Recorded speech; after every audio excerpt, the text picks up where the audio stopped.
नमस्कार मैत्रिणींनो, पुन्हा एकदा माझ्या चॅनलवर तुमचं स्वागत आहे. तर आज आपण दुधी भोपळ्याचा वेल बघणार आहेत, जी की माझ्या घराच्या पाठीमागच्या साईडला मी 4 महिने झाले तो दुधी भोपळ्याचा वेल लावला होता. त्याच्यापासून बरंचसं हार्वेस्टिंग झालेलं आहे. पण आता हा वेल खूपच अनहेल्दी झालेला आहे. आणि दुसरा प्रॉब्लेम त्याचा असा झाला आहे की या दुधी भोपळ्याच्या वरती एक सरडा आला आहे. तो सरडा पूर्ण त्या फळाला म्हणजे त्याच्यावरती जाऊन त्याच्या नखं वगैरे लागत आहेत आणि असं हे पिवळं पडत आहे फळ. तर पण काही आहेत चांगले, जे की थोडे थोडे चांगले राहतात. हे असे येल्लो झालेलं आहे बघा. हे असं पूर्ण खराब होऊन जाते, काळं पडते. पण काही ठिकाणी चांगले आलेले आहेत. तर बरेचसे लागलेले आहेत. मला ॲक्च्युली हा वेल आता काढायचा होता, कारण 4 महिने झाले याच्यापासून मला फळं दुधी भोपळा मिळत आहेत. पण आत्ता हे छोटे छोटे झालेत, प्रत्येक ठिकाणी परत लागायला लागलेत, की असे छोटे छोटे आलेले आहेत. ते काढायला पण पूर्ण वेल नको वाटायला लागला आहे. म्हणजे परत तो वेल एका साईडनं नवीन तयार व्हायला लागला आहे. इथं एक लागलेला आहे, तर तो आज मी काढणार आहे. तर चला काढूयात आपण त्यातलं आहे. तोपर्यंत हा आपण दुधी भोपळा काढेपर्यंत तुम्ही माझ्या चॅनलला सबस्क्राईब करा, लाईक करा, शेअर करा, आणि जेणेकरून मी परत चांगले चांगले व्हिडिओ तुमच्यासमोर आणेन. तर हा बघा, हा इतका झालेला आहे. तो आता मी काढला आहे की अजून तो खराब होऊ नये, तो सरडा त्याला खराब करू नये म्हणून. तर हा इतका मोठा आहे. तर आज संध्याकाळी आपण ह्याचीच भाजी करणार आहे.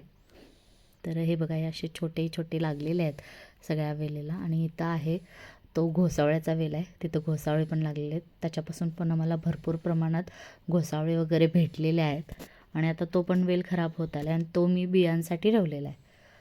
तो आता बघा, इथं छोटे छोटे लागलेले आहेत दुधी भोपळे पण. आणि असं हे पिवळं होते आणि खराब होते, आतून ते पूर्णपणे काळं पडते. काही ठिकाणी हे असे चांगले आलेले आहेत, त्यामुळंच मी हा वेल काढणं झालो आहे. की बघूत आता किती दिवस तर टिकतो आहे. जर जास्तच खराब व्हायला लागले तर मी हा पूर्ण वेल काढून टाकणार आता पण. तर तुम्हाला मी खालची साईड दाखवते, तिथं पण काय प्रॉब्लेम झाला आहे ते. तर ही वेलाची खालची बाजू आहे, पण इथं पण वेल पूर्णपणे खराब झाला आहे. आणि आता खराब झाल्यानंतर हा काढून टाकायचा होता, पण साईडला आता एक नवीन वेल आला आहे, त्याला पण दुधी भोपळे धरलेत. तर बघा, इथं हा एक पिवळा पडला आहे, एक चांगला आला आहे. आता हा कसा, म्हणजे आता एका साईडनं तर पूर्ण वाळत गेलेलं आहे, आणि तिथं आता ॲक्च्युली घूस लागल्या, त्यामुळे ते तिथलं खराब करून टाकले. हा पूर्ण वेल वाळतो आहे.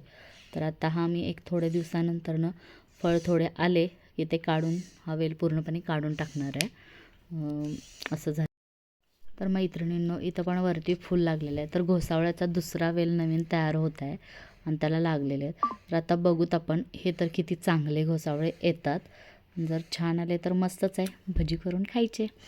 तर माझा हा व्हिडिओ तुम्हाला कसा वाटला तर मला नक्कीच कमेंट करून सांगा, शेअर करा आणि सबस्क्राईब करा, जेणेकरून मी नवीन नवीन व्हिडिओ अजून आपल्यासोबत आणेन.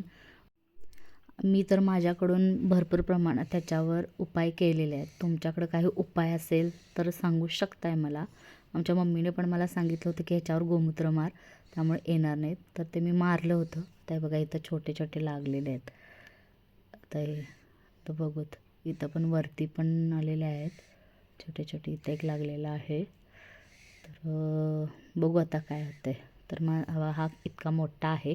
तर कसा वाटला माझा व्हिडिओ मला सांगा तुम्ही कमेंट करून.